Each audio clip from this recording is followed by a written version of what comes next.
And so there's not going to be a lot of overlap, I don't think, in what we've been talking about, which is what I was initially a little concerned with. So I kind of, I'm going to cover the same topics, really. What's my vision of professional skepticism? How did I get there myself? What are my thoughts on education and areas of research to pursue? So covering the same questions, but we're going to get different answers. So one of the things that I initially thought of when Len had invited me to the panel, Professor Brooks, I apologize, sorry, Len. I know him as Len. So Professor Brooks asked me to join the panel, and one of the first things I thought of was, well, is it a problem if my first reaction is that I think there is a mindset of an investigative mindset or an investigative mentality and a natural curiosity in certain people, and that sometimes skepticism can't be taught, or to a certain degree needs a certain foundation. And he said, that's not a problem, that's great, let's have some discussion, and it'll get the room thinking and discussing. So kind of with that proviso in mind, that was my first reaction was sometimes, in many cases, there's a bit of a nature and a nurture to skepticism. So I think that there is such a thing as an investigative mentality. It can be nurtured, but I think there has to be some kind of fundamental kind of base or a foundation to exist in the first place in order to be successful at it, at auditing, at being professionally skeptical in your everyday life even, or in the job that I do. I think that some people have a natural curiosity. What I mean by natural curiosity is they have kind of an internal script, if you will, or set of questions. Does this story that I'm hearing make sense? What are they not telling me? What's not being said? What kind of weasel words are they using, or qualifiers are they using? And do I believe it? And why? Why do I believe it? So they just kind of naturally, it's kind of a natural dialogue in my own head. I have to say I developed, it really did develop, especially when my kids became teenagers. It works. And it's funny that my oldest has figured out already that he can't lie to his mom. So, but that's the kind of thing. What are they not telling me? I happen to be the lone female in the house too, so boys don't like to talk much, especially to their moms. So the whole "what are they not telling me" comes up a lot in my own head. Asking the next logical question. When I first typed this line out, I typed asking the next obvious question, or the obvious next question. And then I backed up and said the next logical question. For me, at this point, I've been doing forensic accounting for 21, 22 years. So to me, it's the obvious next question to ask. To someone new to the profession, perhaps it's not, but it's typically what we do. It's still logical. To me, it may not be obvious right away to people. They can develop that. But to some people, it's obvious right away. And so there are some people who get it, and there are some people who don't. And so that, when we talk about educating or developing over time, you're working with different foundations and different bases. So that can be a challenge, I'm sure, for educators. And it's funny, I had, not... I'll give you an example of asking the next logical question. I was fortunate enough a number of years ago to do some investigating and to work on part of the Bernie Madoff case in New York, and it was a great case to work on. It was one of the highlights of my career, but it was a clear example. His case in general was a clear example of someone not asking the next obvious or next logical question. So Bernie Madoff's investment advisory firm had been audited by the SEC and a number of other regulators. And there's, I think it's fairly well known that a couple of times the SEC was in doing an audit, and what they did was they asked Bernie. I've heard a couple of different versions of the story, or perhaps it's two different occasions, but they asked him either, do you have a DTC account, or what's your DTC account number? And the DTC, what I mean by the DTC account is the Deposit and Trust Clearing Corporation, DTCC. It's a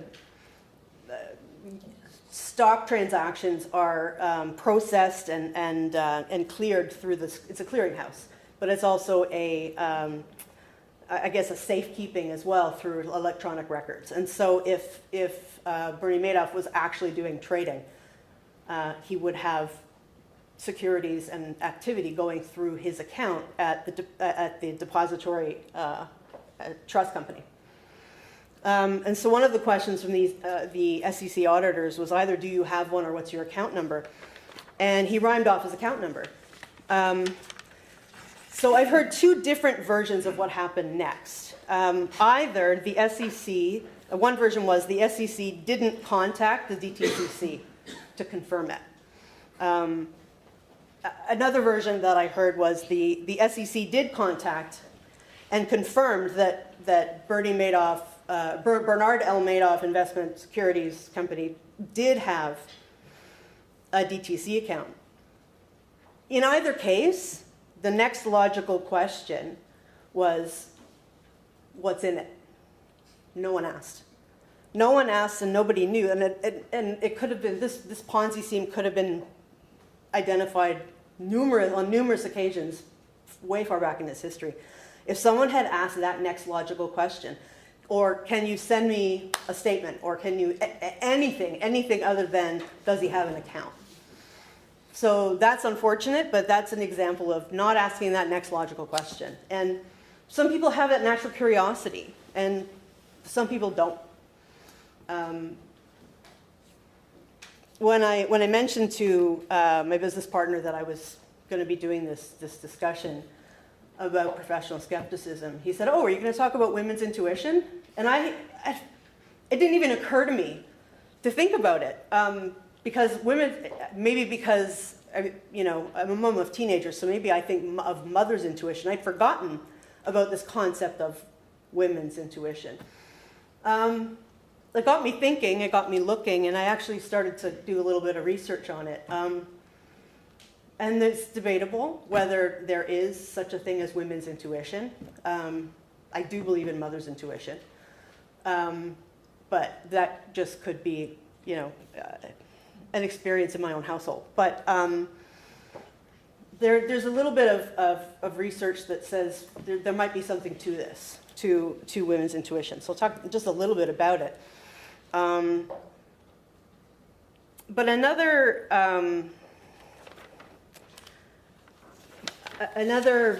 area, and I think actually this might be some overlap, that we talked about being persistent. Larry talked about persistence. That's another kind of key piece or key part of professional skepticism. So what I kind of came around to, my thinking kind of came around to my vision of professional skepticism. Some of the people who show the best of it, I think, are both born and made, is kind of what I came around to. How did I get there? Again, as I mentioned, nature, and there's a bit of nature and there's a bit of nurture involved. So when it comes to nature, for me it was forensic first, accounting second. I wanted, and I'm going to date myself a little bit here, but when I was younger, probably much younger, I watched this show Quincy. And so it was Jack Klugman, and he was a forensic pathologist. And I wanted to be a forensic pathologist. I thought it was the coolest thing ever. And so I was always had that in mind. And I was still in high school. I was going to be a forensic pathologist. And then I got to Again, we had OACs in Ontario at the time when I was in high school. So these OAC credits are grade 13, as you'd have it. Well, I found that I was really, really struggling with OAC chemistry. And I was not successful at OAC chemistry. But I happened to be really enjoying my accounting courses, and I really enjoyed my law course. And I'm not a forensic pathologist because I couldn't get through grade 13 chemistry, but I became a forensic accountant, so it was kind of the next best thing, at least in my mind, what I was aiming for. I'm also a bit of a student of human nature or human behavior. I'm a people watcher, and I like to know what makes people tick.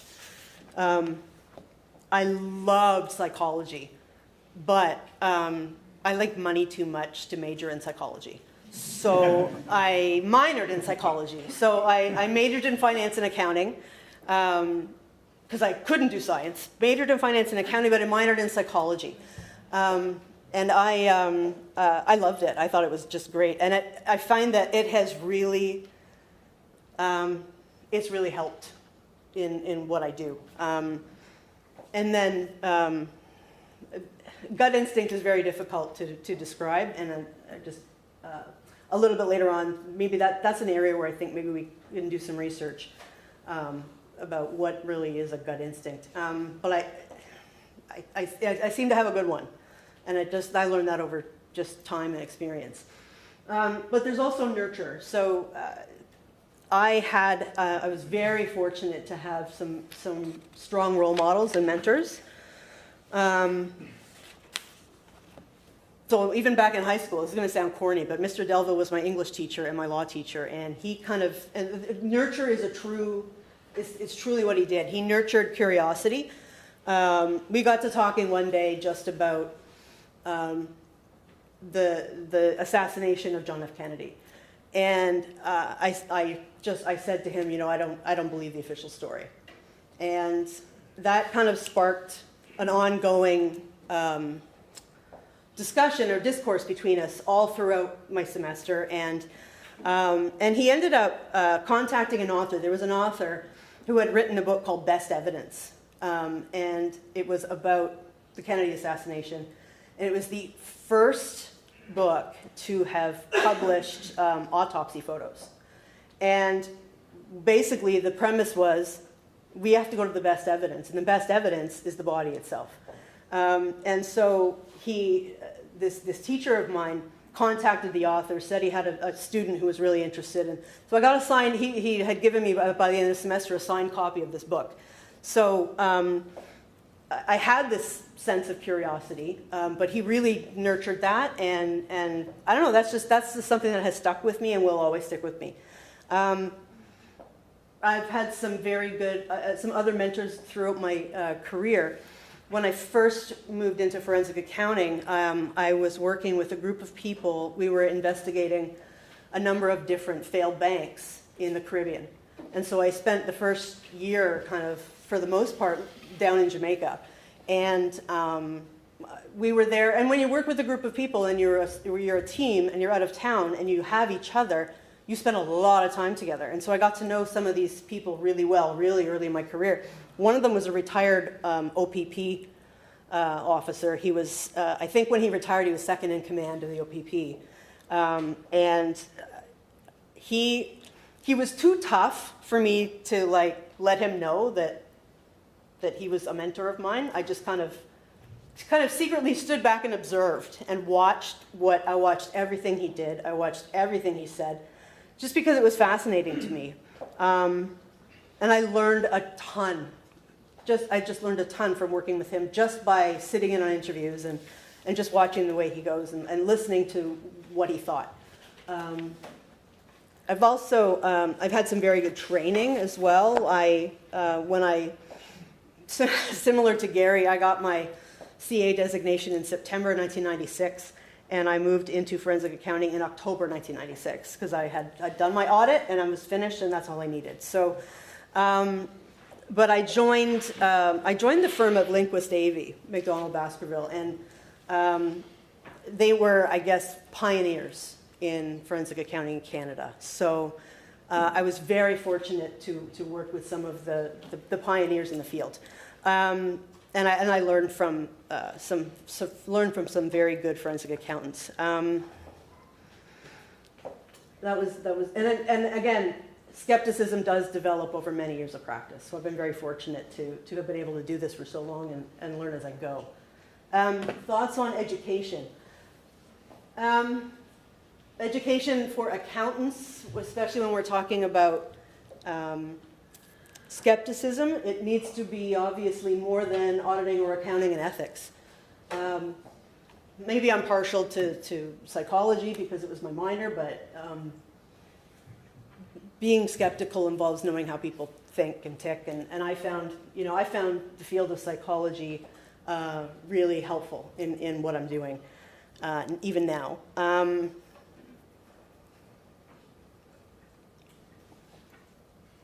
The other thing I have, the other thought that I have on education is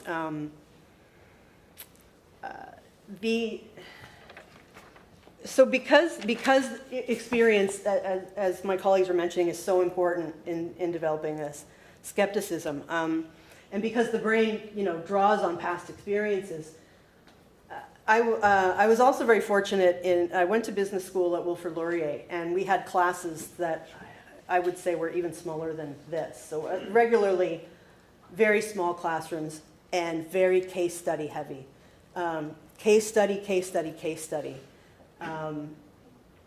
That's, I guess, as a substitute for experience or past experience, the next best thing I can think of is case studies for students in a university setting.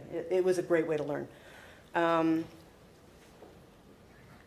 Some of the thoughts I have on research. This kind of came about from me trying to do a quick little bit of research on women's intuition. One of the reasons some people think it exists is because women have more empathy. And in order to, as Larry was saying, if you're going to be a good interviewer, you can't be someone who doesn't like people. Women tend to apparently be able to empathize.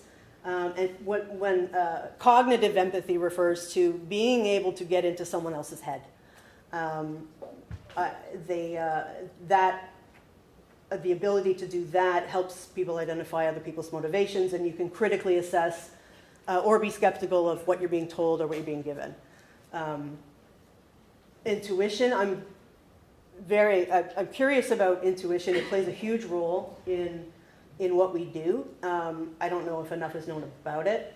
One of the reasons they think that there's women's intuition, along with the empathy, is some of what I read said that women are better at identifying nonverbal cues. I know plenty of men who are very good at identifying nonverbal cues. But as to whether we are interpreting them correctly is a whole other issue. But some people do it so quickly and they don't realize they're doing it, and it becomes a subconscious process. So these are areas where I think that some research could help us develop more of a model or an understanding of how to teach or develop professional skepticism. And that's all that I have.